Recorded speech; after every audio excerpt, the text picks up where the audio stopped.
¿Qué tal? Mi nombre es Héctor de León y en este video te voy a decir 5 cosas que tendrías que conocer antes de entrar a patrones de diseño. El problema de los patrones de diseño muchas veces es que quieren entrar directamente sin tener conocimiento previo de ciertas cosas que tienes que conocer, porque el momento que entras a patrones de diseño sin estos conocimientos que ahorita te voy a decir, podría ser complejo para ti, ya que los patrones de diseño no es que sean complejos, sino que son compuestos de un conocimiento que debes dominar antes de meterte a ellos. Ahora, el primer conocimiento que yo creo que es importante es el fundamento del lenguaje de programación que estás utilizando. Es decir, los fundamentos de JavaScript podrían ser los arreglos, saber que el JavaScript trabaja sobre prototipos, saber que JavaScript puedes hacer closures, saber que en JavaScript puedes hacer clases también y objetos, también puedes hacer herencia, pero no puedes hacer interfaces. Entonces entender también las deficiencias. En C# sí puedes hacer interfaces, pero con C# no puedes hacer tanta flexibilidad como JavaScript. Ahora, el punto es entender los fundamentos, arreglos, las sentencias, la estructura de control, cómo se hacen los objetos, cómo se puede hacer la herencia. Entender esos puntos es primordial. Si usted no sabe de los fundamentos de su lenguaje de programación, va a hacerle complejo patrones de diseño. De hecho, se le va a hacer complejo también los frameworks. Entonces es importante saber los fundamentos de su lenguaje de programación. Hay que entender las buenas cosas y hay que entender las deficiencias del lenguaje. Porque entendiendo los demonios te va a ir mejor con el chamuco. La programación orientada a objetos. La programación orientada a objetos prácticamente es la base de los patrones de diseño.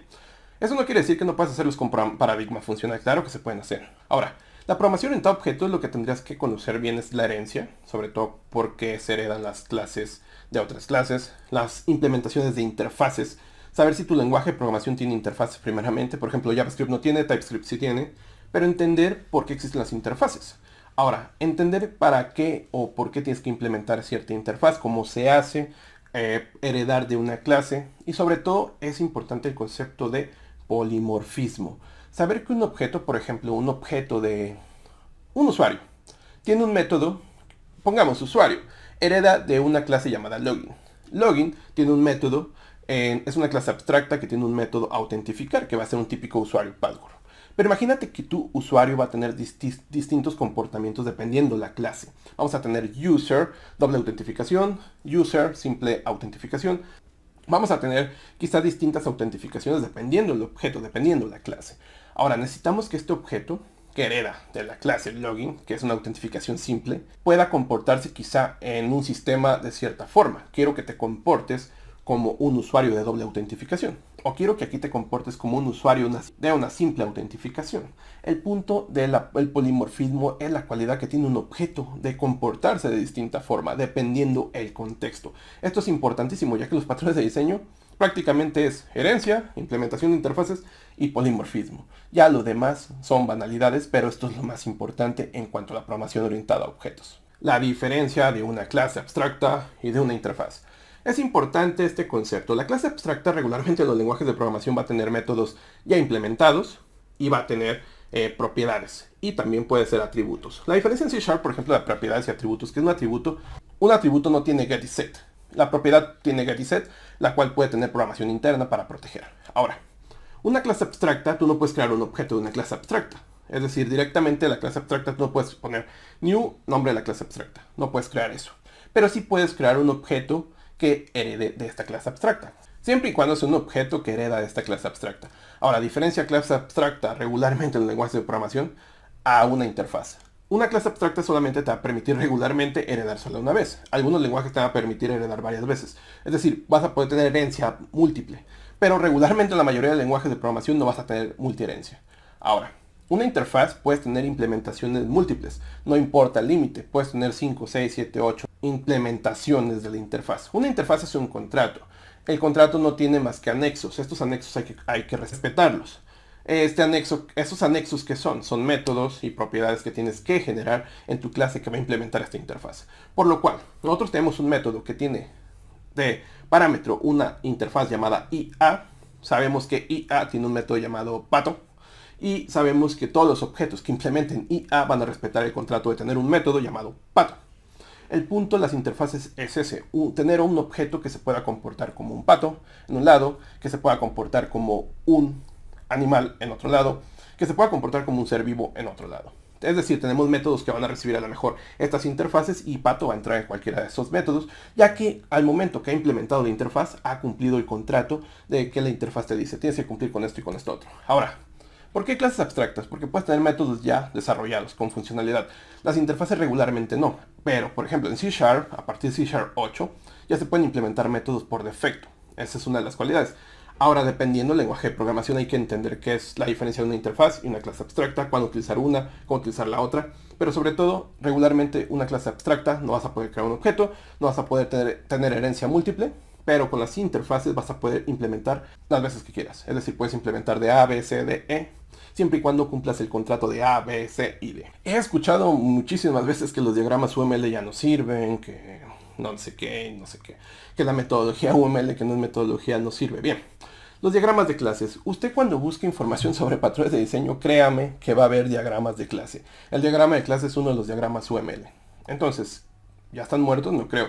A mí me sirven mucho los diagramas de clases para explicar los patrones de diseño. Y yo te recomiendo aprender por lo menos el diagrama de clases si quieres adentrarte a patrones de diseño.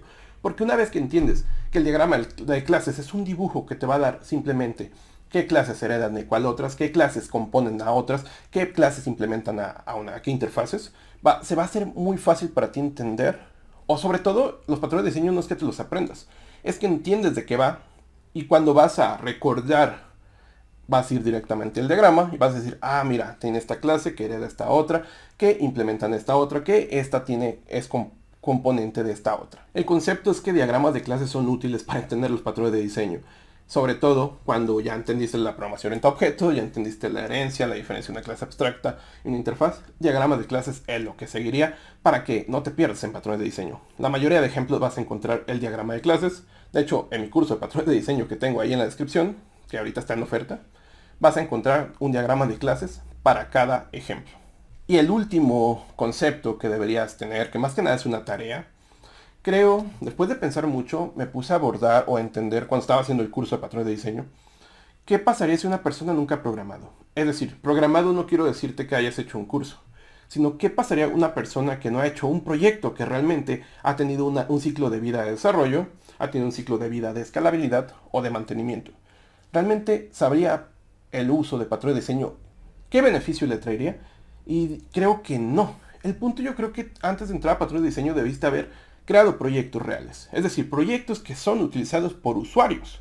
Si no has creado nunca un proyecto que ha sido utilizado por usuarios, que tiene un ciclo de vida más allá de lo he generado, nadie lo utilizó y ahí está mi GitHub, sino que lo están utilizando 5 usuarios, 2 usuarios, no importa, pero ha habido cambios, vas a darte cuenta en este punto que la escalabilidad es un tema complejo cuando no conocemos patrones de diseño. Y sobre todo vas a tener una visión distinta. Vas a decir, mira, este patrón de diseño va a servir para cuando crea objetos muy complejos, por ejemplo, el patrón builder.